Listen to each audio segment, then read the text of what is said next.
Gente, olha isso aqui. Ronaldo Caiado. Ronaldo Caiado, vocês sabem que Bolsonaro está vendendo o capital político dele. Eu expliquei isso para vocês. Bolsonaro está vendendo o capital político dele. Por isso que ele vive falando que é candidato o ano que vem à presidência da República. É para ele vender o capital político dele. E já encontrou um que quer comprar. É, André? É. Ronaldo Caiado, de entrevista ontem, né, ele disse que se ele virar presidente da República, com apoio de Bolsonaro, ele concede anistia para Bolsonaro. Como se fosse fácil assim, né? Mas é um modus operandi bolsonarista, de passar o mel no bigode do gado para enganar e manipular. Ele vai conceder anistia para Bolsonaro do mesmo jeito que Bolsonaro concedeu para Daniel Silveira. Você lembra? Daniel Silveira aprontou, deputado federal, foi condenado pelo Supremo Tribunal Federal a quase 9 anos de cadeia. Aí Bolsonaro, bonitão, foi lá e assinou o decreto de indulto, dando anistia para Daniel Silveira. O que é que o Supremo Tribunal fez? Em dezembro de 2022, derrubou o decreto de anistia. Não é assim, não. Notadamente, tentativa de golpe. Tentativa de golpe não tem anistia de presidente da República, não. Não tem não, André. Não tem não. Se ele fosse presidente da República, se ele assinasse um decreto de anistia, o Supremo derrubava. Mas ele está fazendo isso para quê? Para ter o voto da gadaiada. Para ver se pega o capital político de Bolsonaro, que todo mundo sabe, menos Bolsonaro e a organização criminosa, que ele é inelegível. Só que eu não vou mentir para vocês, não. Ele vai perder voto. Ronaldo Caiado em Goiás. Porque muita gente moderada de Goiás votou em Ronaldo Caiado. E com essas posturas dele legiberante, de tiro, porrada e bomba, que não sei o quê, que antes é bandido bom é bandido morto, e agora bandido bom é bandido anistiado, vai perder voto em Goiás. Porque os extremistas não vai mudar em nada. Já teve o voto deles. Agora, dos moderados que Ronaldo Caiado teve voto, ele está perdendo o voto. E o que eu acho? Meu pai! Eu acho é pouco, meu lindo e minha linda. E a minha percepção sobre tudo isso, eu posso falar para vocês? Bolsonaro não confia nem em Ronaldo Caiado, nem em Ratinho Júnior, nem no Melo. Como é que é o Melo lá, gente? O Melo lá do Sul. Ele não confia no Tarcísio, não confia em Zema, Jorginho Melo. Ele não confia em ninguém para anistiar ele. Ele não confia. Pegou o código? Ele vai tentar colocar quem no seu capital político? Primeiro, ou a mulher dele, que se eu fosse ele também, eu tinha 1, 2, 3, 4 pé atrás. Enfim. Ou então o Eduardo Bolsonaro, que vai tentar voltar como salvador da pátria, vai criar uma narrativa factoide, voltei para salvar o Brasil, para ser o presidente do Brasil. Estou até vendo a picaretagem desse povo. Entendeu? Bolsonaro, ele é amalgamado com as teorias de conspiração na cabeça dele. Gente assim não confia em ninguém. Entendeu? Não confia em ninguém. Nem na sombra dele. Quando ele vê a sombra dele, ele já está assustado. Enquanto isso, né, Ronaldo Caiado? Passando vergonha no Credo, no DEP, no Pixel e perdendo o voto dos moderados. Do centro ali, ó. Centro-esquerda, centro-direita. Por causa dessa presepada, dessa vergonha que ele falou aqui, ó. O senhor acha que a anistia vai ser uma condição para o candidato de direita, aquele que for concorrer, que não vai concorrer sem o apoio de Bolsonaro? Eu entendo quando o senhor diz isso aí, tem que deixar para trás, mas o que Bolsonaro está sugerindo é que isso tem que ser discutido para frente, para o futuro, para o candidato que, se ganhar, poderá dar essa anistia para ele. Se o senhor acha que isso vai ser uma condição, é por isso que a gente está perguntando. Então tá aí um furo para você, tá bom? Ronaldo Caiado, presidente da República, eu vou anistiar e vou começar uma nova história no Brasil. Se o senhor acha que a anistia vai ser uma condição para o candidato de direita, ai, meu Deus, aquele que for É picareta mesmo. É uma picaretagem no crédito, no débito, no Pix. Uma nova história. Golpista é golpista, gente. Não tem jeito. Golpista é golpista e golpista é perigoso. E lugar de golpista é aonde? Na cadeia, no chilindró. Golpe de Estado, a Polícia Federal encontrou áudios no celular de um dos acusados de participar daquele que teria sido o plano para o assassinato de autoridades. O Supremo decide na semana que vem se torna réus os envolvidos nesse caso. Os áudios foram capturados entre dezembro de 2022 e janeiro de 2023. Em um deles, o policial federal Vladimir Matos Soares admite que faz parte de um grupo armado disposto a matar opositores de Bolsonaro. Nós fazemos, né, de uma equipe de operações especiais que estava pronta para defender o presidente armado, sabe, e com poder de fogo elevado, para empurrar quem viesse à frente, entendeu? A gente ia com muita vontade, a gente ia empurrar meio mundo de gente, matar meio mundo de gente, tá nem aí já, cara. Vladimir foi preso em novembro do ano passado, suspeito de participar do plano Punhal Verde e Amarelo, que, segundo os investigadores, pretendia prender ou matar o presidente Lula, o vice Geraldo Alckmin e o ministro do Supremo, Alexandre de Moraes. A gente estava preparado para isso, inclusive, para ir prender Alexandre de Moraes. Eu ia estar na equipe, ia botar para esse filado. Em outro diálogo, o policial reclamou que Bolsonaro não avançou com o plano. O presidente deu para trás porque na véspera que a gente ia agir, o presidente foi traído dentro do exército. A outro interlocutor se queixou que apenas o então comandante da Marinha, Almir Garnier, teria prometido apoio. Garnier foi o único, cara, o único. A Marinha, desde o começo, foi a única que apoiou ele 100%. O resto tirou o corpo. O almirante já é réu pela trama golpista. E perceba que com tudo isso eles iam matar o mundo, eles estavam dispostos a matar o mundo, e que só não foi para frente porque o exército não aderiu. Mas Bolsonaro estava junto, estava tudo. Bolsonaro só recuou quando o exército disse não. É para esse que o Caiado vai passar pano? É para esse que Caiado vai dar anistia? Não vai dar porque não vai ser eleito, né?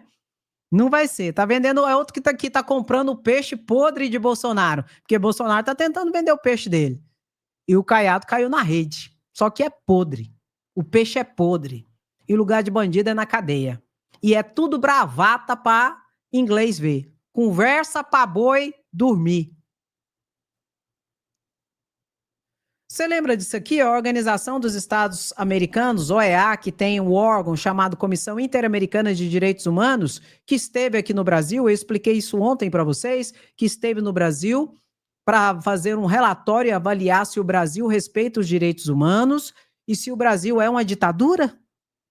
Você lembra disso? Que os bolsonaristas fizeram a farra, agora Alexandre de Moraes vai se lascar, porque se a OEA fizer um relatório negativo, dono de tranqueira vai pegar Alexandre de Moraes e tal coisa. Aí o Pedro Vaca, o presidente da comissão, foi na Papuda, conversou com Felipe Martins, conversou com senadores, conversou com deputados, tanto bolsonaristas quanto não bolsonaristas, foi no Supremo Tribunal Federal, fez um arrastão, fez um relatório, expliquei isso ontem para vocês, e reconheceu que o Brasil respeita a democracia, e o que o Brasil respeita os direitos humanos. E ainda comentou de uma postura de ódio de Nicolas Ferreira, com a transfobia dele. Você lembra? Pois é. Olha o Chorão aqui, ó. O Chorão foi chorar. Olha aqui o Chorão. Presta atenção. Fala, guerreiros! Olha, saiu o relatório do Pedro Vaca Villarreal, da OEA, sobre liberdade de expressão, e ele não é nada bom. Eu vou mostrar para você agora nesse encontro duas coisas. Primeiro, que relatório que é esse da OEA, Deltan, que acabou de sair? E segundo, o que ele diz e por que ele é péssimo para a direita e para a luta pelas liberdades aqui no Brasil? Bom, ele não é péssimo nada, né? Ele é péssimo para os golpistas, que fica vendendo a ideia que o Brasil é uma ditadura.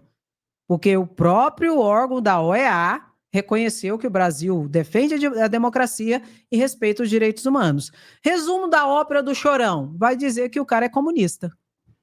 É porque o cara é comunista, o cara não sei o quê, não sei o quê. Todo mundo é comunista. Todo mundo é comunista. Se você não concordar com eles, você não precisa ser nem ser de esquerda. Você não precisa ser nem petista, você não precisa nem ser progressista. Se você for de direita e não concordar com eles, você é comunista. Aí acabou para você. Isso sim é ditadura. Isso sim é censura. Isso sim é cerceamento da liberdade de expressão. Mas não, eles fazem exatamente enganar as pessoas com uma lorota totalmente deslocada e mentirosa. E por falar nisso, nós estamos ao vivo aqui, e o YouTube não notificou as pessoas, que eu estou vendo aqui, nós estamos ao vivo aqui, e ao vivo aqui, junto ali na comissão, passando ao vivo, o ministro da Previdência, aqui ó, de Lula, explicando sobre a fraude do INSS. Volney Queiroz vai ao Senado prestar informações sobre as fraudes do INSS. Andréia, e a CPI? Eu acho que de tanto o povo querer, eu acho que o governo tem que ir para cima. E também organizar essa CPI e ir para cima com tudo. E mostrar que se tem responsável, foi Bolsonaro. Porque tudo começou no seu governo. No governo Lula está tendo o desbarate. Olha aqui, ó. Governo quer relatoria da CPI do INSS e avalia nome de Tabata Amaral para o posto. E eu assino embaixo. E tem que ir para cima dessa situação. E mostrar quem é quem nessa situação. E se tem um responsável, vou repetir, foi Bolsonaro, porque começou no governo Bolsonaro. E Tabata Amaral é uma boa. É preparada, capacitada e vai para cima. E eu vou achar é bom se tiver essa CPI. Vamos ver algumas informações aqui sobre essa situação que são importantes. Sobre o INSS, estou aqui para tranquilizar vocês. Ninguém vai ficar na mão. Todos vão ser atendidos. Hoje foi aberto o nosso aplicativo Meu INSS e na Central de Atendimento 135 um botãozinho para que você possa reclamar de um vínculo associativo. Hoje, no primeiro dia, até às 4 horas da tarde, já tivemos mais de 480 mil pedidos. Mais de 6 mil pessoas reconheceram o seu vínculo e 473 mil não reconheceram o seu vínculo. E a gente já começou a mandar para a entidade para que ela responda para você com os documentos juntados ou que faça o seu pagamento. Fique tranquilo, a gente vai te atender. Lógico, no primeiro dia pode ter um boom de ligações, você pode ter mais demora, mas esse processo não tem data para terminar. A gente atende pela Central 135, das 7 às 22 horas, de segunda a sábado. E o Meu INSS está sempre aberto para você. E detalhe, tudo começou no governo Bolsonaro. E eu te pergunto, o Bolsonaro não sabia? Não sabia? Ou fazia de conta que não sabia? Saiu aqui, ó, vamos ver juntos. Roubalheira do INSS no governo Bolsonaro. O Jornal Nacional teve acesso com exclusividade à denúncia que um servidor do INSS apresentou à Polícia do Distrito Federal. 5 anos atrás, em 2020, ele fez um alerta sobre desvios ilegais em benefícios de aposentados e de pensionistas. O funcionário da direção central do INSS procurou a Polícia Federal em setembro de 2020, depois de ter recebido ameaças de morte. Ele atuava na área que analisa os descontos nos benefícios e disse que as ameaças começaram depois que ele identificou irregularidades nesses processos. Ele pediu para não ser identificado, mas aceitou conversar sob a condição de anonimato. Na época que o diretor de benefícios estava cortando, os ACPs estavam fazendo uma auditoria em cima deles, alguns servidores receberam ameaças. Foi falado lá dentro. O coordenador que estava atuando em cima dos ACPs e também o diretor. Eles receberam ameaças justo no período onde que estavam enviando ali as auditorias dos descontos associativos. Depois da denúncia, a Polícia Federal abriu uma investigação que foi encerrada no ano passado sem nenhum indiciamento. A Polícia Civil do Distrito Federal começou a investigar os descontos indevidos em 2020, depois que aposentados do INSS fizeram denúncias ao Ministério Público. O servidor foi chamado para depor em fevereiro de 2021. Ele repetiu as denúncias de descontos irregulares em benefícios feitos pela CONAFER, a Confederação Nacional de Agricultores Familiares e Empreendedores Familiares Rurais. No depoimento, o servidor disse que em 2020 houve um aumento repentino e anormal em comparação com outras associações, que em janeiro de 2020 a Conafer tinha cerca de 80 mil filiados com desconto nos benefícios previdenciários. E em outubro de 2020, esse número superou 250 mil. Nesse mês, o acordo da Conafer estava suspenso. O acordo entre a Conafer e o INSS para fazer os descontos direto nos benefícios foi assinado em 2017 e foi suspenso em setembro de 2020, após servidores do órgão identificarem irregularidades. Em outubro, o então presidente do INSS, Leonardo Rolim, transferiu da diretoria de benefícios para a diretoria de atendimento a responsabilidade por analisar esses acordos. A mudança permitiu que a Conafer fosse reabilitada. Na época, a Conafer chegou a homenagear o então diretor de atendimento do INSS, Jobson de Paiva Salles, responsável por reverter a suspensão. Um relatório da Controladoria Geral da União mostra que a Conafer foi a entidade que mais aumentou o volume de descontos entre 2019 e 2024 em números absolutos, passando de R$ 400 mil por ano em 2019 para 57 milhões em 2020 e 202 milhões em 2023. Em março de 2021, o presidente da Conafer, Carlos Roberto Ferreira Lopes, prestou depoimento na investigação da Polícia Civil. Ele se recusou a informar quanto recebeu de rendimentos, alegando a existência de um termo de confidencialidade. O Jornal Nacional teve acesso ao termo, que foi assinado 2 vezes por Carlos Roberto, como presidente da associação e como funcionário.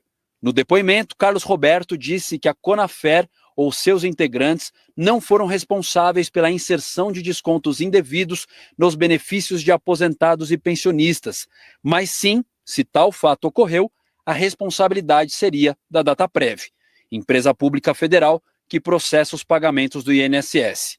De acordo com a Polícia Civil, há indícios de que entre 2019 e 2020, Carlos Roberto e a esposa dele, Bruna Brás, negociaram 5 imóveis, incluindo uma fazenda avaliada em 3 milhões de reais. Ainda em 2021, a Justiça do DF decidiu que a competência para investigar o caso era da Polícia Federal, mas a operação para desarticular o esquema só ocorreu agora em abril de 2025, que acabou levando à queda do ministro da Previdência e do presidente do INSS. E a culpa é de Lula. O governo que está desbaratando essa organização criminosa, que é a culpada. O governo que deixou tudo acontecer não é culpado. É o Santinho. Não fez nada. E a culpa é do governo que está desbaratando. Esse povo é louco, esse povo é maluco. Bolsonaro que roubou os velhinhos? Todo mundo viu o escândalo no INSS de desvio de dinheiro de aposentado por associações pilantras. O que isso tem a ver com Bolsonaro, se é o Lula que está no governo? Vi muita gente boa dizendo que isso é forçar a barra, que a esquerda bota a culpa de tudo no Bolsonaro. Me dá então só uns minutinhos e depois você faz seu próprio julgamento. O Bolsonaro é o grande responsável pelo esquema por 5 razões. Primeiro, o esquema do INSS começou por meio de funcionários indicados pelo Bolsonaro. Para dar 2 exemplos, o Alexandre Guimarães, que foi diretor de governança do INSS, recebeu mais de 300 mil reais no esquema. O Guilherme Serrano, que foi presidente do INSS, estava junto em eventos com as entidades fraudadoras e assinou acordo com várias delas. Como é que funcionava? Eles liberavam as associações para fazer os descontos indevidos e essas associações pagavam propina para familiares desses diretores do INSS a partir do escritório de um lobista, o careca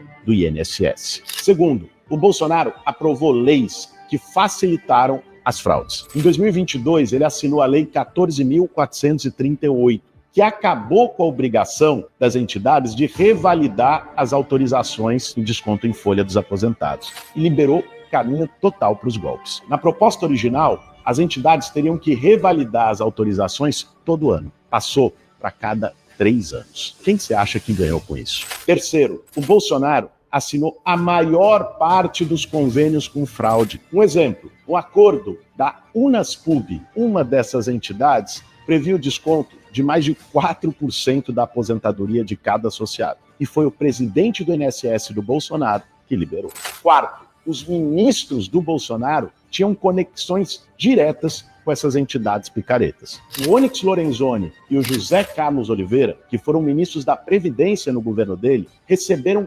doações em dinheiro das entidades investigadas. Por que será que as entidades doariam para eles? Alguém acha que foi generosidade? Quinto, o Bolsonaro se omitiu diante de vários alertas que foram feitos sobre o esquema de corrupção. O INSS, no governo dele, ignorou 5 reuniões com o Ministério Público Federal e a Defensoria da União para tratar sobre os descontos abusivos. Enquanto isso, entidades como a Conacer e a Ambec faturavam milhões. Precisa desenhar mais, gente. Tá claro que foi durante o governo do Bolsonaro que o esquema do INSS se consolidou. E ele, em 4 anos, não fez nada. Quem abriu a investigação foi o ministro da CGU, por ordem do Lula. Agora, os aliados dele mentem, distorcem informações para esconder os verdadeiros culpados. É importante que a verdade seja revelada e que todos os responsáveis sejam punidos. Doa a quem doer. E que os aposentados, lógico, tenham o seu dinheiro devolvido.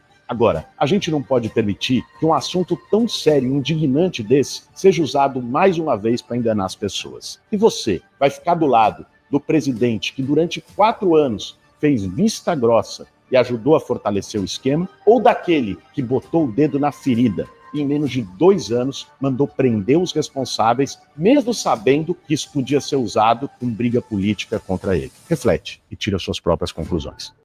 Eu já tirei as minhas conclusões. Eu vou ficar, e já estou, e vou continuar do lado de Lula.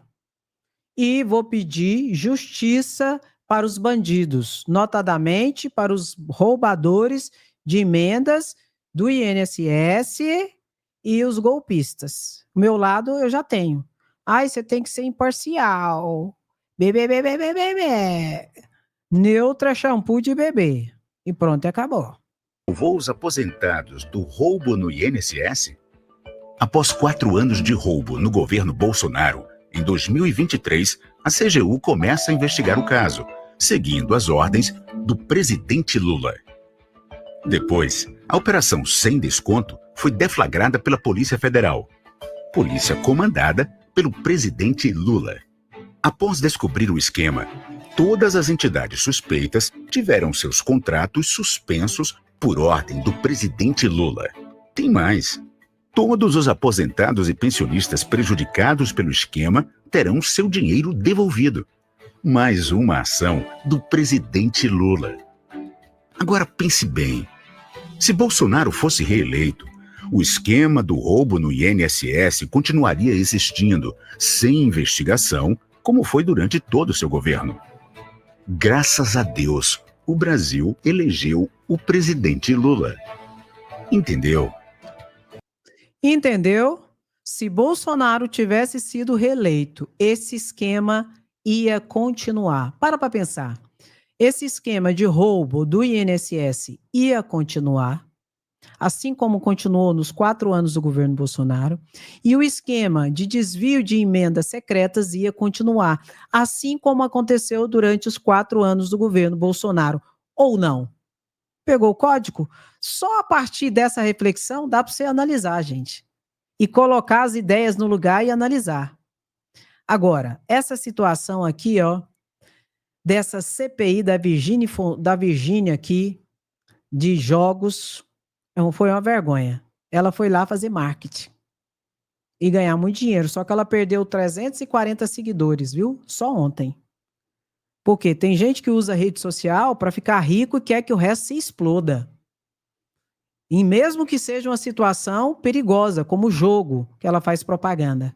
E teve a CPI das bets ali, e eu quero colocar a fala aqui do deputado Leonel Hadi, que falou tudo.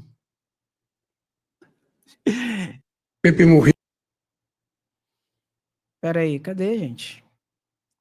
Tá aqui, ó.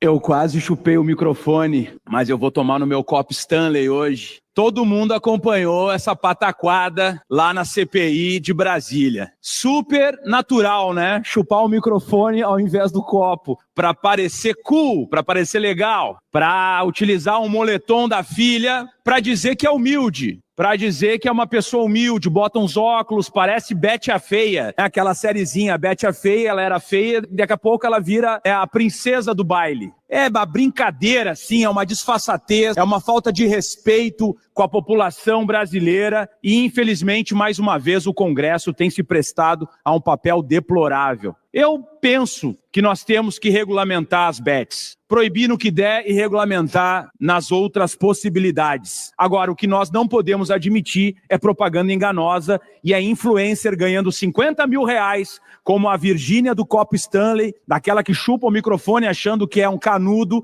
que ela ganhe R$50 mil, 50 milhões de reais de um contrato em que ela ganha sobre a derrota das pessoas que fazem apostas nessas plataformas. E depois saia de lá recebendo selfies, aumentando o número de seguidores e vendendo seus produtos na rede social. 60% das pessoas que apostam nessas bets têm problemas de adicção, têm problemas de vício, comprometem o seu orçamento particular e o orçamento da família. Metade dos jovens que participam também dessas apostas acabam comprometendo a sua rede, sua renda, inclusive, através da sua rede, e também acabam se prejudicando com sintomas de adicção, de vício nessas plataformas. O Brasil não pode conviver com essa realidade. O Brasil não pode ter qualquer tipo de compromisso com essa situação. E influencers que ganham dinheiro em cima da tragédia alheia não podem ser influenciadores. Nós não podemos admitir algo desse tipo no nosso país. E parece que agora basta falar em Deus que está tudo resolvido. Eu posso roubar 50 milhões, eu posso ganhar dinheiro em cima de fraudes,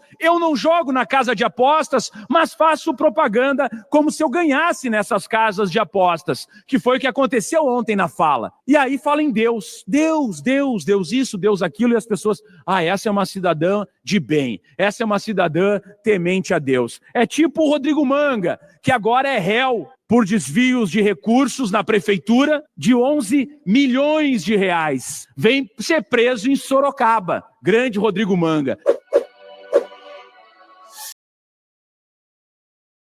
Falou tudo, hein? É uma picaretagem, né? 50 milhões e depois, né, se faz de santinha do pau oco. Uma vergonha, gente. Um desserviço à sociedade brasileira. Você com certeza viu cenas da Virgínia aqui na CPI das bets. Afinal de contas, só se fala disso na internet. Tô aqui na sala em que a Virgínia veio e outros influenciadores do Brasil inteiro virão para falar sobre a publicidade, a famosa publi que eles fazem de jogos e apostas. Enquanto esse espetáculo acontecia aqui dentro, lá do lado de fora, no mundo real, tem trabalhador perdendo tudo. Salário, saúde mental, casamento, tudo engolido pelas bets. O vício em apostas virou uma verdadeira pandemia. E o papel do Congresso Nacional é não fechar os olhos para isso. O Senado Federal, a Câmara dos Deputados precisam ser espaços sérios de discussão sobre o problema, mas, sobretudo, de criação de soluções.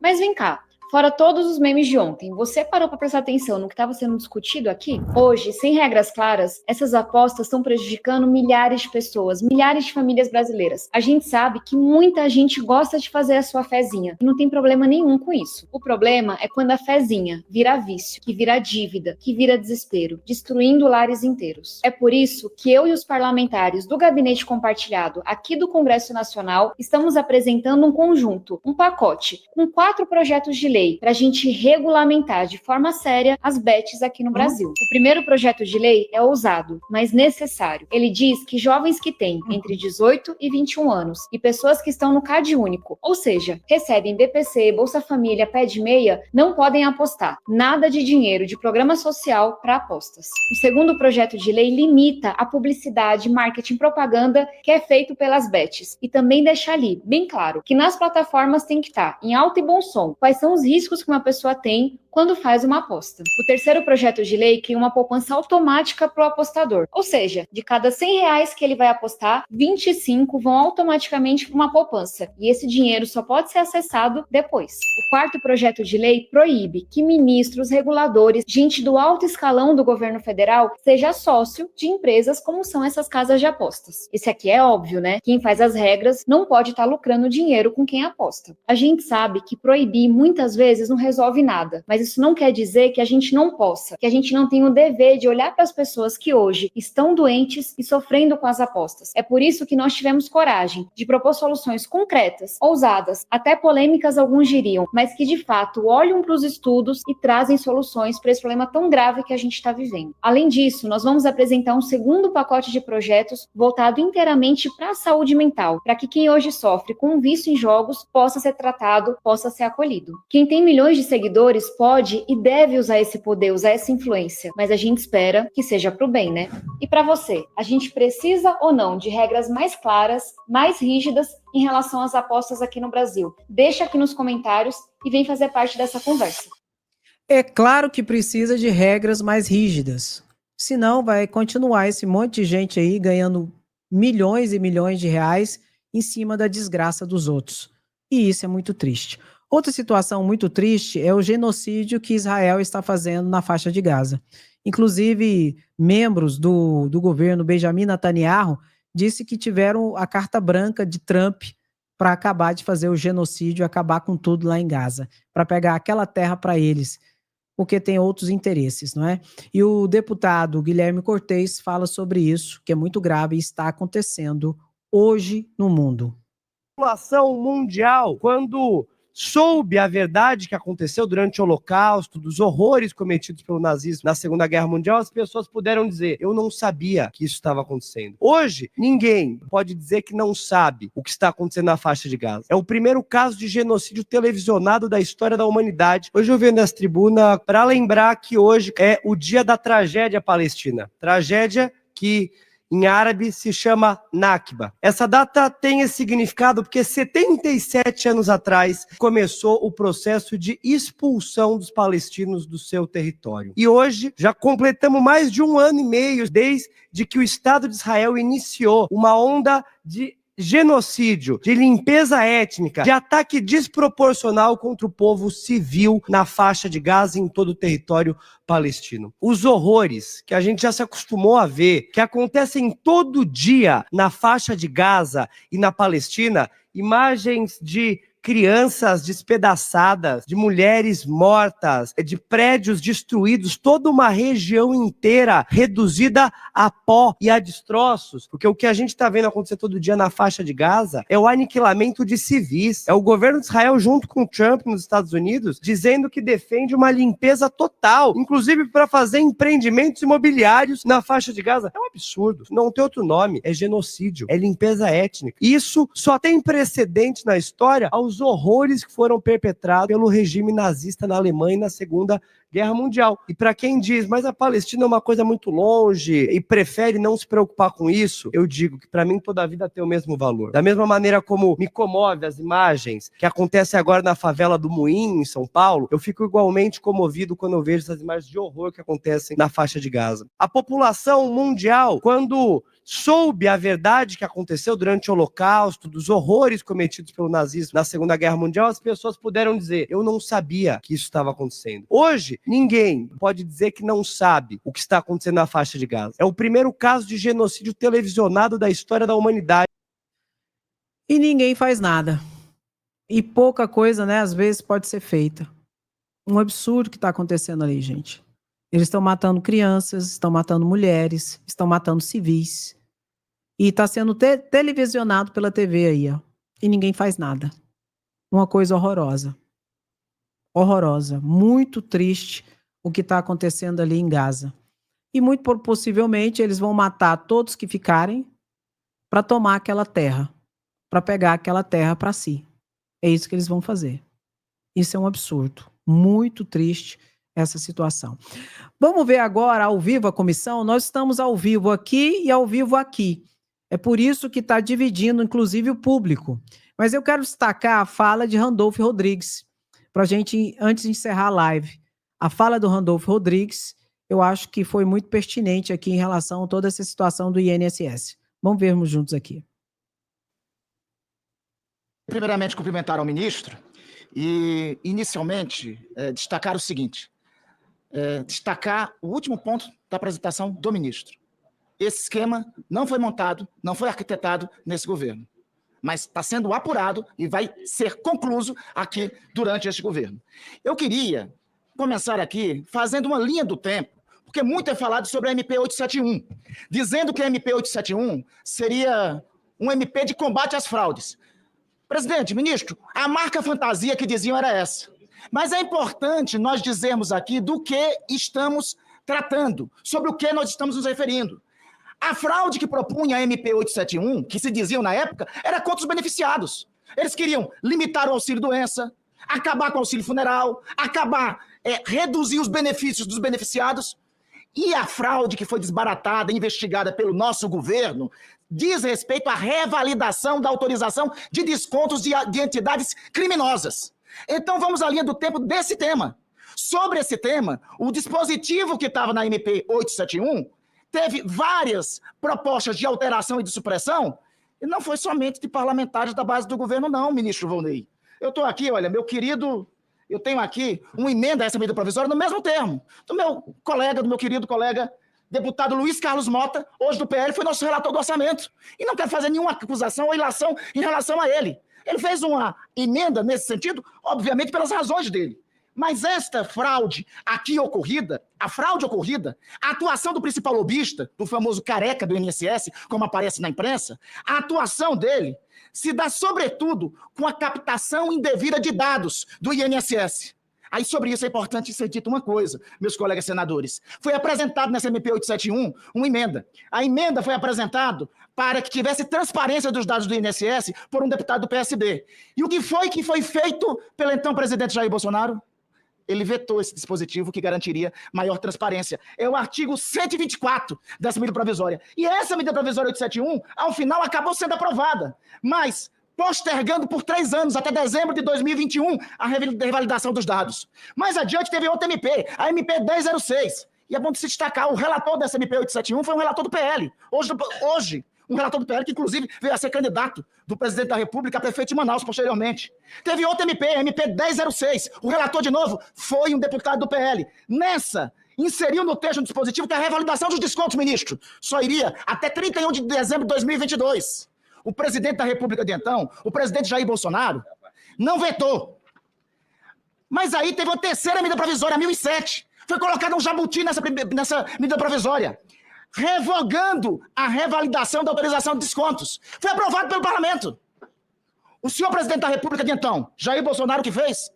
Sancionou a medida provisória sem esses vetos. Se um desses dispositivos não tivesse existido, um deles sequer não tivesse existido, nós teríamos desbaratado esse esquema montado no INSS já há 4 anos. E é importante destacar, são 11 entidades fraudulentas que estão sendo investigadas. Dessas 11, elas foram montadas entre 2019 e 2022. Sobre essas entidades, é importante destacar o caso de 2. A primeira delas, a AMBEC. Essa AMBEC é a fraude, a maior envolvida nas fraudes, não é outra não, é essa AMBEC, é a primeira colocada. 35% a 40% das fraudes dos bilhões é dessa AMBEC. Quem é que avaliza a entrada da AMBEC dentro do Ministério da Previdência? É um cidadão conhecido como José Carlos Oliveira. O senhor José Carlos de Oliveira, servidor público da AMBEC, ele era, ao mesmo tempo, diretor de benefícios da AMBEC. Só concluindo, senhor presidente, o senhor José Carlos de Oliveira, nessa época em que ele abre as portas para a entrada da AMBEC, ele já tinha recebido advertência do Ministério Público Federal, de procuradores que já achavam estranho a atuação dessa entidade. O que é que o governo faz? O governo o demite? Não, o promove. Ele vira depois, em 10 de novembro, presidente do INSS. Para concluir, aí depois, meu querido presidente, o que é que acontece, senhor Carlos de Oliveira? Tá aí para todo mundo. Será que é o presidente Lula que está dando posse ao senhor José Carlos de Oliveira como ministro da Previdência em 2022? Me parece que aquele ali é o senhor Jair Messias Bolsonaro, que mesmo com investigação sobre a AMBEC, mesmo com as investigações ocorrendo sobre a AMBEC, ele abre as portas para que ela entre no INSS. A segunda entidade, presidente e ministro, é uma tal de Conafer. Essa Conafer tem um presidente que diz que é pecuarista. Essa entidade foi denunciada. Foi denunciada e foi revelado ontem pelo Jornal Nacional quando ela foi denunciada por um servidor que chegou a ser ameaçado de morte. Foi bom o depoimento, ainda há pouco, e eu quero aqui arguir, realmente houve uma retificação devida pelo ministro Sérgio Moro, porque ele não era ministro na época. Mas o ministro Sérgio Moro diz quando foi o depoimento. O depoimento foi em setembro de 2020, quando o ministro Sérgio Moro saiu, mas durante o governo anterior. Qual a providência que foi tomada naquele período? Qual a medida que foi tomada naquele período? Por fim, alguns colegas aqui lembram de alguns personagens que estão envolvidos nessa história toda. Senador Randolfo, O senhor Danilo Trento, da Precisa, lembram? CPI da Covid? O senhor Maurício Camisotti, os colegas lembram da CPI da Covid? Eles estavam roubando vacina entre 2020 e 2021 e entrando na fraude do INSS com suas entidades suspeitas. Senador... E sobre o seu Vigílio? Senador Quer Randolfo. perguntar quem foi que nomeou o seu Vigílio? Então busque nos anais de 2020. Senador Quem foi nomeado por qual governo ele foi nomeado procurador do INSS? Repito, essa fraude não começou no nosso concluir, senador, mas vai terminar agora. E vai ter CPI, viu? Vai ter CPI. A oposição, os bolsonaristas estão gritando aí, ai, CPI, CPI, então vai ter CPI. E eu disse para vocês, tem que ter mesmo. Tem que ter CPI mesmo. Para a verdade vir à tona, doa quem doer. E, possivelmente, Tabata Amaral será a relatora. E ela falou, não tem medo de bandido, não. E vai para cima. E o que eu acho? Eu acho é pouco, e a verdade virá à tona. Querem colocar essa culpa no colo de Lula, mas tem endereço certo e determinado, e foi no governo Bolsonaro. Não tenho medo de gente poderosa, não tenho medo de bandido. Pode mostrar tudo que sabem, eu quero mesmo é que isso aconteça. O que a gente está vendo nesse momento é talvez o maior escândalo de corrupção dos últimos anos. Esse é um crime horroroso, que roubou diretamente a pensão, a aposentadoria das pessoas que estão entre as mais humildes desse país. A gente está falando de trabalhadores rurais, a gente está falando de aposentados, a gente está falando de pessoas que dependem de um BPC e que foram roubadas ao longo dos últimos anos. Muita gente falou, Tabata, mas você não sabe quem é que a Polícia Federal está investigando. Você não sabe onde isso vai respingar. Vai respingar em muita gente poderosa. Eu falei, pode respingar. A gente tem que sim apontar quem estava no governo Lula e foi conivente, pior ainda, embolsou dinheiro com esse negócio, tem que ir pra cadeia. Assim como quem estava no governo Bolsonaro, assim como quem estava no governo Temer. Me perdoem pela expressão chula, mas tem muita gente com o rabo preso aqui. E aí ficam fazendo esse jogo político. Falo dos meus inimigos, mas não falo dos meus amigos. Não tenho medo de gente poderosa, não tenho medo de bandido. E seja quem for que estiver envolvido, tem que ser revelado, tem que ser exposto e a verdade tem que ser dita. Porque se não aceitar esse embate na CPI, os bolsonaristas vão falar que tá com medo, que tá fugindo. Então tem que ir para cima. Em época de rede social agora, que é um novo normal, rede social, se você deixar o povo ficar falando a mentira, mentira, mentira, de tanto repetir a mentira vira verdade. Então o que tem que ser feito? Tem que ir para cima. Não tem outro caminho. É ir para cima e mostrar a verdade, doa quem doer. E quem estiver envolvido vai ser responsabilizado. Seja de direita, seja de esquerda, seja de centro, seja quem for. Inclusive Bolsonaro tem que ser responsabilizado. Pronto, acabou. Por isso coloca aí, ó, é sem anistia. Queremos justiça, somos resistência. E para mim, CPI do INSS, sim. E a verdade tem que vir à tona, doa a quem doer. Meu querido, minha querida, toca no like, bota, sem anistia, queremos justiça, somos resistência. Quem gosta, fica, curte, comenta e compartilha. Quem não gosta, vai se lascar. Beijo no seu coração, até a próxima live, se cuida. Tchau, tchau.